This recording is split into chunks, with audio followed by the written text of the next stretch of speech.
హైదరాబాద్ మీర్పేట్ హత్య కేసులో సంచలన విషయాలు వెలుగులోకి వస్తున్నాయి.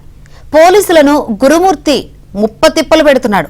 భార్యను హత్య చేసి ముక్కలుగా చేశారని చెప్తూనే తాను చంపాను అనడానికి ఆధారాలు ఏవని పోలీసుల్ని ప్రశ్నిస్తున్నాడు. కోర్టులో సంగతి చూస్తానంటూ పోలీసుల్ని బెదిరిస్తున్నాడు. దీంతో ఒక్క ఆధారం కూడా దొరక్క పోలీసులు తలలు పట్టుకుంటున్నారు. ఇంట్లో ఉన్న కత్తులు, కుక్కర్, హీటర్ తో పాటు మిగతా వస్తువులను ఫోరెన్సిక్ టీంతో పోలీసులు తనిఖీ చేశారు. ఒక్క ఆధారం కూడా లభించకపోవడంతో పోలీసులు అయోమయానికి గురవుతున్నారు. చెరువులో కూడా గాలించినా ఎలాంటి ఆధారాలు లభించలేదు.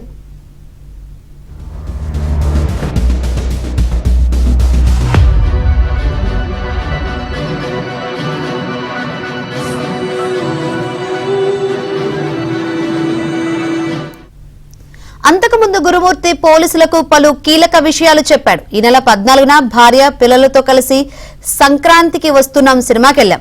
అనంతరం పిల్లలను వారి అమ్మమ్మ వద్ద వదిలిపెట్టి ఇంటికి వచ్చామని చెప్పాడు. ఇంటికి వచ్చాక భార్య తనతో గొడవ పెట్టుకుందని, తాళి తీసి మొహంపై విసిరిందని పోలీసులకు వివరించాడు.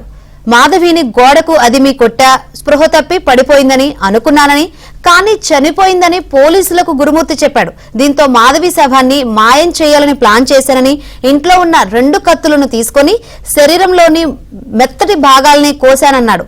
వాటర్ హీటర్ ను ఆన్ చేసి బకెట్లో నీళ్లు పెట్టి ముక్కలను వేసి 6 గంటలు ఉడికించానన్నాడు.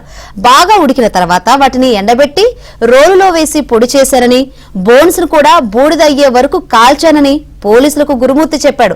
మొత్తం పొడి బూడిద చేసిన 2 బకెట్లలో తీసుకెళ్లి చెరువులో పారేశానని, అనంతరం ఫినాయిల్ తో ఇంట్లో రక్తాన్ని శుభ్రం చేశానని పోలీసులకు చెప్పాడు.